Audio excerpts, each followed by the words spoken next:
Hello दोस्तों, मैं Dinesh Kumar Sahu Aditi coaching classes में आप सभी का स्वागत करता हूं। दोस्तों चलिए दोस्तों आगे बढ़ते हैं और हमारा लेक्चर 2 स्टार्ट करते हैं। चलिए देखिए क्या है इसमें है प्राकृतिक संख्या। ये सब मैंने पहले भी एक्सप्लेन कर दिया है, लेकिन मैंने फिर से इसको लाया है। ठीक है, देखिए चलिए क्या है ये प्राकृतिक संख्या। प्राकृतिक संख्या इंग्लिश में क्या बोलते हैं, इसको नेचुरल नंबर बोलते हैं दोस्तों। ठीक है, इंग्लिश में इसको नेचुरल नंबर बोलते हैं। अब देखिए ये कहाँ से कहाँ तक होता है दोस्तों। ये हमेशा धनात्मक होगा और एक से स्टार्ट होगा, कहाँ तक जाएगा, अनंत तक जाएगा। ठीक है दोस्तों, प्राकृतिक संख्या जो है हमेशा पॉजिटिव नंबर होगा और ये पॉजिटिव नंबर कहाँ तक जाएगा दोस्तों, एक से लेके अनंत तक जाएगा।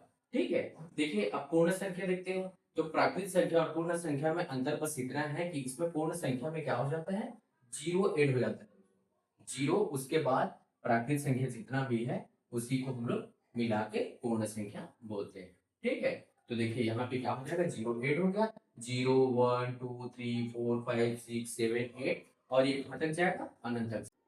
चलिए दोस्तों देखते हैं यहाँ पे अभाज्य संख्या। अभाज्य संख्या में क्या होता है, अभाज्य संख्या में देखते हैं यहाँ पे, ये इंग्लिश में इसको प्राइम नंबर बोलते हैं और ये हमेशा क्या होता है, हमेशा इसके दो गुणनखंड होते हैं। दो गुणनखंड, जैसे कि दो का देखता हूं मैं, तो दो का क्या हो जाएगा, एक ये एक से खुद डिवाइड होगा, एक से डिवाइड होगा, और दूसरा ये खुद से डिवाइड होगा दोस्तों।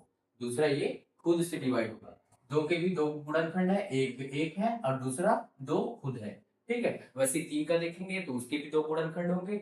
मतलब कहने का मतलब कोई भी नंबर जो अभाज्य संख्या है वो खुद से डिवाइड होगा और एक से डिवाइड होगा, बाकी दूसरा कोई भी नंबर नहीं है जिससे वो डिवाइड हो सके। ठीक है दोस्तों, और देखिए वैसे 5 है, 7 है, 11 है, 19 है, ये सभी प्राइम नंबर है दोस्तों, अभाज्य संख्या जिनका किसी कोई भी नंबर को इनसे डिवाइड नहीं किया जा सकता।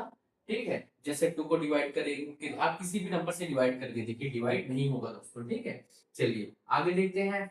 इसका क्या बोल रहा है, देखिए यहाँ पे लिखा है मैंने, केवल दो गुणनखंड होना चाहिए। कितने दोस्तों, दो गुणनखंड। कैसे में, देखिए जैसे मैं एग्जांपल लिया 2 का, तो देखिए एक तो ये खुद से डिवाइड होगा, दूसरा ये 1 से डिवाइड होगा, तो दो गुणनखंड आ गए ना दोस्तों।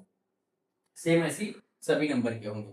इसके बाद तीसरा कोई गुणनखंड इसका नहीं होगा दोस्तों, नंबर खुद होगा और दूसरा एक होगा। ठीक है, अब देखिए आपके एग्जाम में कभी कभी ये दे देता है कि अभाज्य संख्या का फार्मूला क्या है। तो अभाज्य संख्या का फार्मूला को हम लोग 6k प्लस माइनस 1 के फॉर्म में लिख सकते हैं दोस्तों।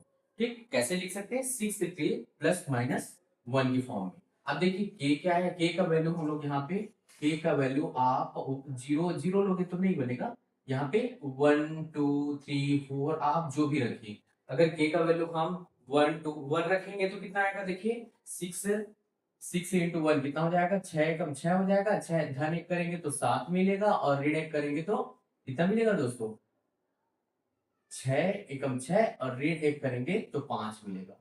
ठीक, ऋण करेंगे तो 5 मिलेगा और धन करेंगे तो 7। कहने का मतलब इसमें k का वैल्यू 1 रखिए, 2 रखिए, 3 रखिए, 4 रखिए, हमेशा अभाज्य संख्या मिलेगा, दूसरा नंबर नहीं मिलेगा दोस्तों। इसलिए इसको 6k प्लस माइनस 1 के फॉर्म में डिनोट करते हैं। ठीक है, ये अभाज्य संख्या का फार्मूला होता है। ठीक, कैसे करते हैं देखिए एक बार फिर मैं बता रहा हूँ। k का वैल्यू क्या है, आपको 1 रखना है, 2 रखना है, 3 रखना है, 4 रखना है। रख के देखिए एक एक बार। तो एक बार क्या करना, 6k प्लस 1 करना, दूसरी बार क्या करना, 6k माइनस 1 करना। तो हमेशा आपको वो इसमें से जो नंबर है ना वही नंबर मिलेगा, दूसरा नंबर नहीं मिलेगा दोस्तों। ठीक, आशा है दोस्तों कि आपको यहाँ तक समझ में आ गया होगा। ठीक, चलिए आगे देखते हैं। यहाँ पे अभाज्य संख्या जो लिखा है ना दोस्तों मैंने, यहाँ पे देखिए 1 से लेके 50 तक लिखा है। कहने का मतलब क्या है पता है, 1 से 50 तक 15 अभाज्य संख्याएं होती है दोस्तों। कितनी होती है, 1 से 50 तक 15 अभाज्य संख्याएं होती है। ठीक है, और देखिए 51 से लेके 100 तक 10 अभाज्य संख्याएं होती है दोस्तों। 51 से लेके 100 तक 10 अभाज्य संख्याएं होती है। ठीक है, आप निकाल के देख लीजिएगा, जब क्लास होगा तो मैं वहां और अच्छे से एक्सप्लेन करूंगा। ये एग्जाम में पूछा जाता है दोस्तों, इसीलिए मैंने डायरेक्ट वैल्यू लिख दिया है, आप इसको याद भी रख सकते हैं। ठीक, देखिए यहाँ पे क्या है, 1 से 200 के बीच में, 1 से 200 के बीच में कितनी अभाज्य संख्या होती है दोस्तों, 46 अभाज्य संख्याएं होती है। 1 से लेके 200 के बीच में कितनी अभाज्य संख्याएं होती है, 46 अभाज्य संख्याएं होती है दोस्तों। ठीक है, अब देखिए आगे देखते हैं। यहाँ से एग्जाम में आपको ये भी पूछा है कि 1 से लेके 1000 तक कितनी अभाज्य संख्याएं होती है। तो आपको ये डायरेक्ट ये वैल्यू याद रखना है, 168 अभाज्य संख्याएं होती है दोस्तों, ठीक है। ये आपको ये वैल्यू याद रखना है, ठीक है। चलिए आगे देखते हैं भाज्य संख्या और यौगिक। ठीक है, भाज्य संख्या है उसी को यौगिक बोलते हैं, इंग्लिश में इसको कंपोजिट नंबर बोलते हैं दोस्तों, ठीक है। तो ये नंबर कौन सा होता है, एक चीज और मैं बता दूं, अभाज्य संख्या में कभी भी धन एक को शामिल नहीं किया जाता और भाज्य संख्या में भी आप धन एक को शामिल नहीं करेंगे दोस्तों। ये दोनों ना अभाज्य संख्या में एक ना अभाज्य संख्या में आएगा और ना ही भाज्य संख्या में आएगा दोस्तों, ठीक है। भाज्य संख्या वह संख्या होता है जिसके कम से कम 3 गुणनखंड होते हैं, ठीक है दोस्तों। देखिए अभाज्य संख्या में केवल 2 गुणनखंड होते थे, एक नंबर खुद होता था, दूसरा 1 होता था। तो भाज्य संख्या में क्या हो जाएगा, कम से कम 3 गुणनखंड होंगे दोस्तों, ठीक है। कैसे, चलिए मैं बताता हूँ यहाँ पे एक्सप्लेन करके। मैंने पिछले वीडियो पे भी बताया था, पिछले लेक्चर पे भी बताया था, लेकिन फिर एक्सप्लेन कर देता हूँ, ठीक है। देखते हैं 4 का। 4 एक भाज्य संख्या है। भाज्य संख्या मतलब जिसका किसी नंबर से भाग चला जाए, ठीक है। तो देखिए यहाँ पे ये इसका भाग 1 से भी जाएगा, इसका भाग 2 से भी जाएगा और इसका भाग 4 से भी जाएगा दोस्तों। तो देखिए इसके कितने गुणनखंड है, 3 गुणनखंड है दोस्तों। वैसे ही एक और नंबर लेके देखता हूँ, जैसे मैं 10 लेता हूँ, ठीक है। तो 10 का देखिए 1 से भाग चला जाएगा, 2 से भाग चला जाएगा, 5 से भाग चला जाएगा और 10 खुद नंबर जो है उससे भी भाग चला जाएगा दोस्तों। तो देखिए कम से कम 3 गुणनखंड आ रहे हैं, ज्यादा हो सकता है, कम नहीं होना चाहिए दोस्तों, ठीक है। 3 से ज्यादा हो सकता है लेकिन 3 से कम नहीं होना चाहिए, ठीक। चलिए सहअभाज्य संख्या देखते हैं दोस्तों। सहअभाज्य संख्या, सहअभाज्य संख्या मतलब इंग्लिश में इसको को-प्राइम नंबर बोलते हैं दोस्तों, ठीक है। को-प्राइम नंबर क्या होता है, देखिए कोई भी नंबर जो है 2 पेयर में रहता है। कौन कौन से पेयर में रहता है, ऐसे पेयर में रहता है जिसका हमेशा महत्तम समापवर्तक या एचसीएफ दोस्तों, ठीक है। महत्तम समापवर्तक या एचसीएफ कितना होना चाहिए, 1 होना चाहिए दोस्तों, 1 होना चाहिए। अब आपको पता है एचसीएफ या महत्तम समापवर्तक होता क्या है, ठीक है। हम लोग नंबर्स का अलग अलग फैक्टर निकालते हैं, नंबर्स का अलग अलग गुणनखंड निकालते हैं और दोनों में देखते हैं कि कौन सा संख्या कॉमन है। तो जो कॉमन संख्या है, जो उभयनिष्ठ संख्या है, वो 1 आना चाहिए दोस्तों, ठीक। चलिए निकाल के देखते हैं, कोई भी एक नंबर लेते हैं, उसका निकाल के देखते हैं दोस्तों हम लोग क्या महत्तम समापवर्तक, ठीक। चलिए जैसे मैं ले लेता हूँ 14 ले लेता हूँ और 23 ले लेता हूँ, इसका हम लोग सहअभाज्य संख्या है कि नहीं चेक करके देखते हैं, ठीक। तो इसको देखिए मैं 2 से डिवाइड कर दिया तो 7 आया, फिर 7 से डिवाइड कर दिया तो 1 आया, ठीक। ऐसी 23 है, 23 एक प्राइम नंबर है दोस्तों, अभाज्य संख्या है, तो ये केवल 23 से डिवाइड होगा, तो 23 बचा 23 होगा दोस्तों, ठीक है। तो यहाँ पे मैं इसको इसके फैक्टर्स को लिखूं तो क्या हो जाएगा, 2 × 7 × 1 हो जाएगा। दूसरा 23 का अगर मैं फैक्टर्स लिखूं तो यहाँ पे क्या हो जाएगा, 23 × 1 हो जाएगा दोस्तों, ठीक है। अब यहाँ पे देखिए आप कॉमन देख सकते हैं, दोनों में उभयनिष्ठ देख सकते हैं, केवल 1 आएगा दोस्तों, ठीक है। तो जैसे कि मैंने कहा था कि दोनों का एचसीएफ और महत्तम समापवर्तक क्या होना चाहिए, 1 होना चाहिए। तो इसको हम लोग क्या बोल सकते हैं, 14 और 23 को सहअभाज्य संख्या बोल सकते हैं दोस्तों, ठीक है। ऐसे ही आपका सभी पेयर होना चाहिए, बस इतना ध्यान रखना है कि दोनों का एचसीएफ हमेशा, दोनों का महत्तम समापवर्तक हमेशा 1 आना चाहिए दोस्तों, ठीक है। ये हम लोग एचसीएफ एलसीएम टॉपिक में पढ़ेंगे तो मैं इसको अच्छे से और एक्सप्लेन करूंगा, ठीक है दोस्तों। चलिए आगे बढ़ते हैं, आगे देखते हैं दशमलव वाला टॉपिक मैंने नहीं बताया था, तो दशमलव का टॉपिक हम लोग लेते हैं। दशमलव को इंग्लिश में डेसिमल बोलते हैं, ठीक है। ये 2 प्रकार के होते हैं दोस्तों, एक शांत दशमलव होता है जिसको हम लोग टर्मिनेटिंग डेसिमल बोलते हैं, और एक अशांत दशमलव होता है जिसको हम लोग नॉन टर्मिनेटिंग डेसिमल बोलते हैं दोस्तों, ठीक है। तो चलिए पहले हम लोग देखते हैं शांत दशमलव, ठीक है, जिसको बोलते हैं टर्मिनेटिंग डेसिमल बोलते हैं दोस्तों, शांत दशमलव, ठीक। ये क्या होता है, टर्मिनेटिंग डेसिमल होता है, टर्मिनेटिंग डेसिमल होता है दोस्तों, ठीक है। देखिए इसके एग्जांपल क्या है, ऐसा दशमलव वाला नंबर जो डिवाइड करने पे, भाग देने पे पूरा भाग हो गया है। देखिए और कोई नंबर बचा है क्या, इधर नहीं बचा है। इसके 0.2 के बाद 0.2 के बाद और कोई नंबर बचा है क्या, नहीं बचा है, ठीक है। कहने का मतलब जैसे मेरे पास है कोई नंबर है 1/2, ठीक। इसको मैं डिवाइड करके देखा, डिवाइड करके देखा, नीचे वाला नंबर जो है, हर वाला नंबर हमेशा बाहर में आता है और अंश वाला नंबर हमेशा अंदर में लिखा जाता है दोस्तों, ठीक है।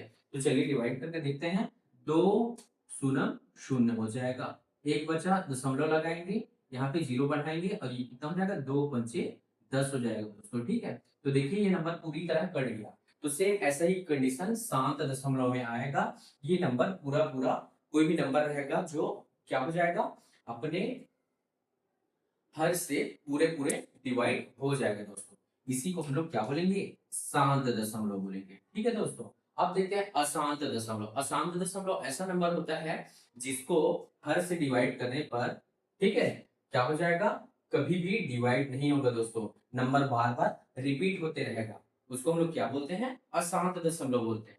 ठीक, चलिए देखते हैं कि एग्जांपल देखते हैं इसका भी। एक एग्जांपल हो सकता है, क्या हो सकता है दोस्तों, 1/3 डिवाइड करेंगे इसको तो क्या हो जाएगा, 0.33। देखिए मैं डिवाइड करके बताता हूँ। चलिए यहाँ पे मैं 1/3 ले लेता हूँ, ठीक है, 1/3।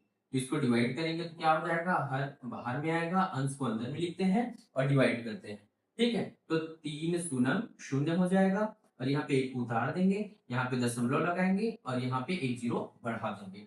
ठीक है, तो 3 तिया 9 होता है दोस्तों, 3 3 9 होता है। ठीक है, एक बचा, फिर जीरो बढ़ा, यहाँ पे पॉइंट तो लग गया है तो जीरो, फिर यहाँ पे ऐड करते चलेंगे, तो 3 3 फिर 9 होगा दोस्तों, फिर 1 बचा, फिर जीरो बढ़ाएंगे और क्या करेंगे, 3 3 9, ऐसे आते जाएंगे दोस्तों। ठीक है, और ये कब तक आएगा, इसका कोई सीमा नहीं है दोस्तों, ये अनंत तक आएगा। ठीक है, इसीलिए मैंने इसको 0.3333 ऐसे करके लिखा है। ठीक, तो इस नंबर को दोस्तों हम लोग ऐसे भी लिख सकते हैं। ठीक है, जब कोई भी नंबर का अंत ना हो तो हम लोग 0.3 का बार, जो नंबर रिपीट हो रहा है बार बार, जो नंबर रिपीट हो रहा है बार बार, उसके ऊपर क्या करते हैं, बार लगा देते हैं दोस्तों। ठीक है, ये होता है अपना अशांत दशमलव। और हाँ, ये जो नंबर होता है ये परिमेय संख्या होता है दोस्तों। ठीक है, ये जो नंबर जो है, जो लिखा हूं मैं, क्या 0.3 है और ये ऊपर में बार, ये क्या है दोस्तों, ये परिमेय संख्या है। कौन सी संख्या है, परिमेय संख्या है। क्यों कि इसको p/q के फॉर्म में लिखा जा सकता है दोस्तों। ठीक है, परिमेय संख्या किसको बोलते हैं, जो p/q के फॉर्म में होता है। और इसको हम लोग, मैं बताऊंगा आपको जब हम लोग क्वेश्चन करेंगे तो इसको सॉल्व करके दिखाऊंगा। क्या होता है, 0.3 के ऊपर बार जो है परिमेय संख्या है। ठीक है दोस्तों, इसको हम लोग परिमेय संख्या के रूप में लिख सकते हैं। ठीक है, चलिए आगे बढ़ते हैं दोस्तों। अब देखिए जो अशांत दशमलव है ना, अशांत दशमलव उसके भी दो टाइप होते हैं। ठीक, एक होता है आवर्ती, आवर्ती अशांत दशमलव होता है, रिपीटिंग नॉन टर्मिनेटिंग डेसिमल होता है।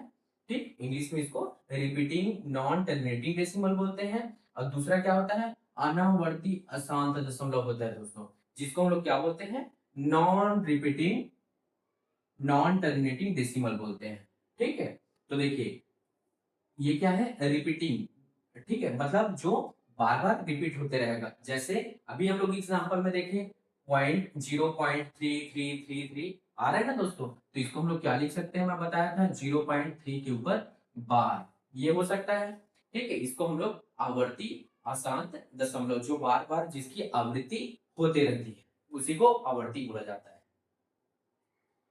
ठीक है दोस्तों, आवर्ती किसको बोलते हैं, जो बार बार रिपीट होते जाता है। ठीक है, उसी को आवर्ती बोलेंगे और दशमलव के रूप में, इसीलिए उसको आवर्ती अशांत दशमलव बोला जाता है।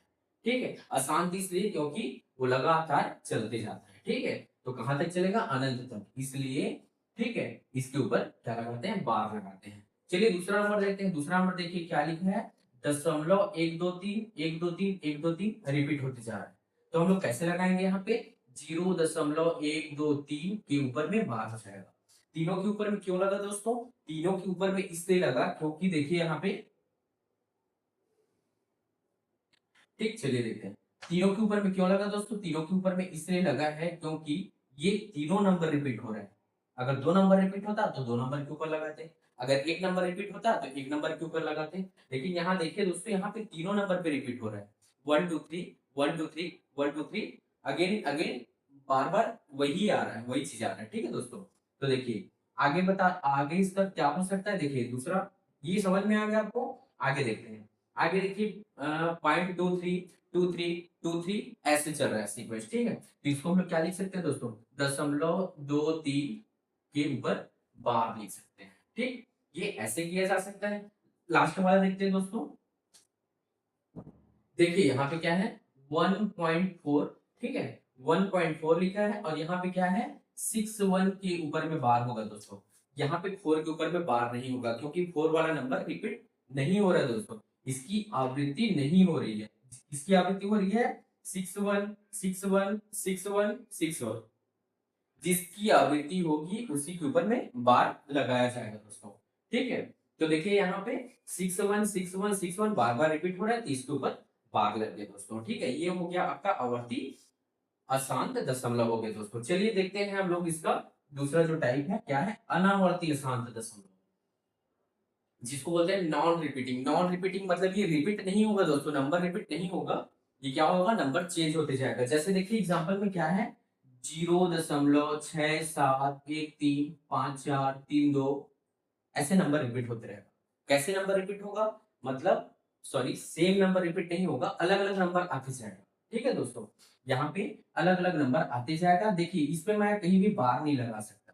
क्यों नहीं लगा सकता, बार तब लगाते हैं जब नंबर सेम नंबर रिपीट हो। सेम नंबर, यहाँ पे कोई नंबर सेम है क्या, कोई भी नंबर सेम नहीं है, तो ऐसा नंबर आएगा दोस्तों, तो इसके ऊपर बार नहीं लगाया जा सकता। ठीक है, और इसको पूरा डिवाइड भी नहीं किया जा सकता दोस्तों, ये अनंत तक चलता है, इसीलिए इसको क्या बोलते हैं, अनावर्ती अशांत दशमलव बोलते हैं दोस्तों।